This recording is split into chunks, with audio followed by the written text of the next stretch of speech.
ایک دوست نے ایک سوال پوچھا ہے، مجھے اچھا لگا ان کا بات پوچھنا۔ انہوں نے یہ پوچھا ہے کہ اگر کسی شخص کے والدین دنیا سے چلے جائیں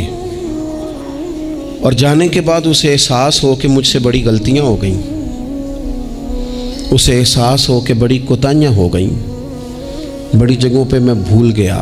بہت سارے لوگوں کو پچھتاوا ہوتا ہے کہ یار بڑی چیزیں تھیں جو ہم کر سکتے تھے پر ہم سے نہیں ہو سکیں۔ انہوں نے پوچھا جی کوئی اب بھی کوئی اس کا حل ہے؟ تو میں نے کہا ہے نا، ہم رسول رحمت کے ماننے والے ہیں صلی اللہ تعالی علیہ وسلم۔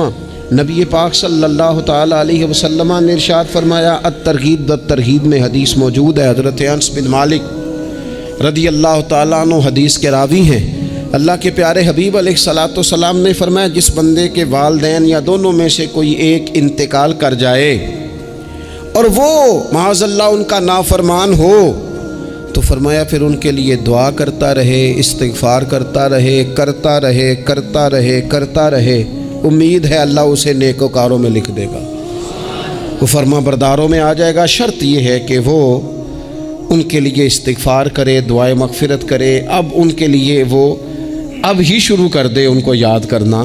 اب ہی اس مقام پر آ جائے، اب ہی کچھ سوچ لے، تو اللہ تعالیٰ کی بارگاہ سے کرم کی امید ہے کہ اللہ اس نے جو زندگی میں اس سے غلطیاں ہو گئی، رب اس کی ان غلطیوں کو معاف کر دے گا۔ روز استغفار کرے۔ ایک دوست نے مجھ سے ایک دفعہ پوچھا تھا کہ حضرت صاحب والدین چلے گئے ہیں، ان کے لیے کیا کروں؟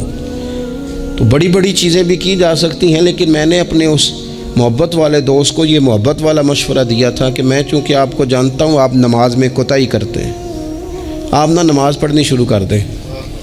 وہ کہنے لگے جی وہ تو میں پڑھوں گا، والدین کے لیے کیا کروں؟ میں نے کہا نماز پڑھیں، ہر نماز کی آخری رکعت میں کہو گے نا ربنا اغفر لی ولیوالدی، کہو گے نا ہر نماز میں، تو کتنا بڑا اجر ملے گا آپ کے والدین کو۔ اور پھر وہ سارا اسلوب کہ پہلے آپ نے قیام کیا، پھر آپ نے رکوع کیا، پھر آپ نے سجدہ کیا، پھر آپ اتحیات میں بیٹھے، پہلے آپ نے اللہ کی بارگاہ کے اندر اس کی عبادت کرنے کا دھم بھرا، پھر اس کی وحدانیت کی شہادت دی، پھر اس کے محبوب پر درود پڑھا، اتنے سارے کام کر کے اب آپ نے آخر میں کہا ربنا اغفر لی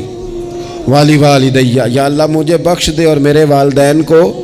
بخش دے، تو بتائیے اللہ کتنا کرم فرمائے گا۔